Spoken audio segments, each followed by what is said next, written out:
The 1980 Grand Prix season began in the Argentine in January. It ends here today at Watkins Glen in New York State with the maple leaves turning and a chilly atmosphere for Formula One after a swift dash down from last weekend's Canadian Grand Prix. It's the farewell race for last year's retiring world champion Jody Scheckter and the first race as world champion for his successor Alan Jones. And with contracts still to be agreed for 1981, everyone will be going as hard as they can to improve their position in the championship table and their chances for next year. Because behind Jones and Nelson Piquet, the two top men of 1980 whose places can't be challenged, it's still close in the championship with only 12 points spanning the next four. And it's a smoother, faster 3.7 mile lap at Watkins Glen this year for the bumpy track which is ravaged by the bitter winter ice and snows just been completely resurfaced. And it certainly showed in practice. For Bruno Giacomelli, fastest of all for the first time in his short Grand Prix career, lapped over 2 seconds faster than last year's pole time, and for the first time since 1951, it's an Alfa Romeo at the head of the grid. There, on the left, in the red Alfa Romeo, Bruno Giacomelli with the pressure really on him. His first pole position. Then Piquet, row 2, Reutemann and De Angelis. Then Jones and René Arnoux. And in row 4, Pironi and Hector Ribarque in the second of the Brabhams. And now, on the warm-up lap, who better to take us round it than double American Grand Prix winner here at Watkins Glen, James Hunt. Out of it. The drivers will have to take it very easy. 59 laps, and in the opening lap, 199 miles on the left. Pole position for the first time in his career. Bruno Giacomelli with well over 500 horsepower. Now, watch Giacomelli, watch Piquet on the right. Away they go. Alan Jones on the left, coming up. He's right up alongside Reutemann. What a terrific start from Giacomelli. And Jones is through into second position as they go round the 90. The first turn, the right-hander. And somebody's off. That's a Williams car. That's a white car. Is it Alan Jones or is it Reutemann? If they go through, they're all...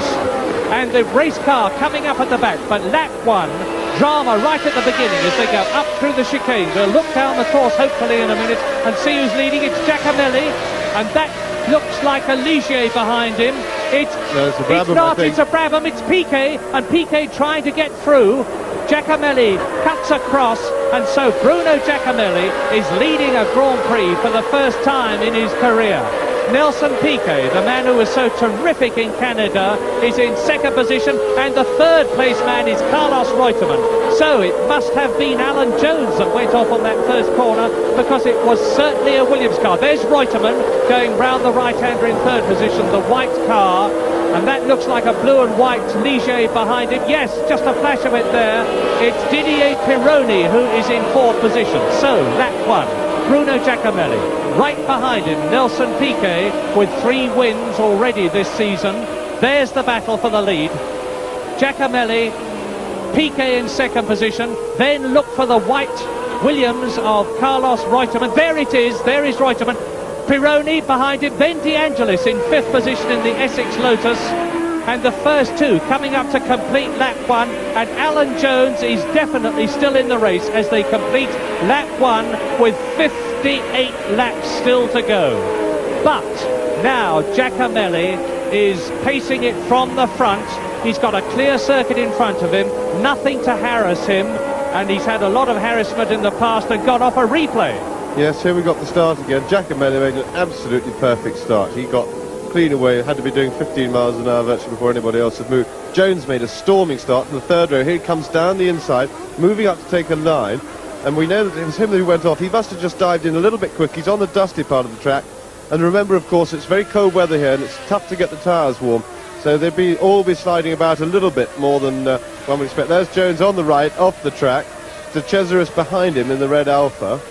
And quite a lot of sorting out. You see what a big traffic jam there is in the middle to back order of the field there as they go through.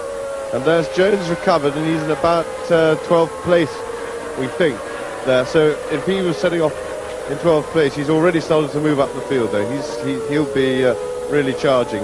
We gather he's now up to 10th place already. Yes, I counted them. That 22. That's Andrea De Cesaris off already, and it was De Cesaris who went off behind Alan Jones on the first right-hander. We're on lap 4 now. Alan Jones rejoined in 12th position. I counted them as they went through. There's Piquet in 2nd position, Carlos Reutemann 3rd, Pironi 4th, De Angelis 5th, Ribarque in 6th position, and John Watson in the McLaren in 7th place, and Derek Daly out of the race yet again. What an appalling season the Irishman's had in the Candy Tyrrell. He's had 4 terrible crashes, and now he's out of the race with the car looking okay, and Derek walking back. Lap 5, out of 59. Giacomelli pulling away a bit from Nelson Piquet, and that's De Cesaris's Alfa Romeo, his 2nd Grand Prix, the young Italian.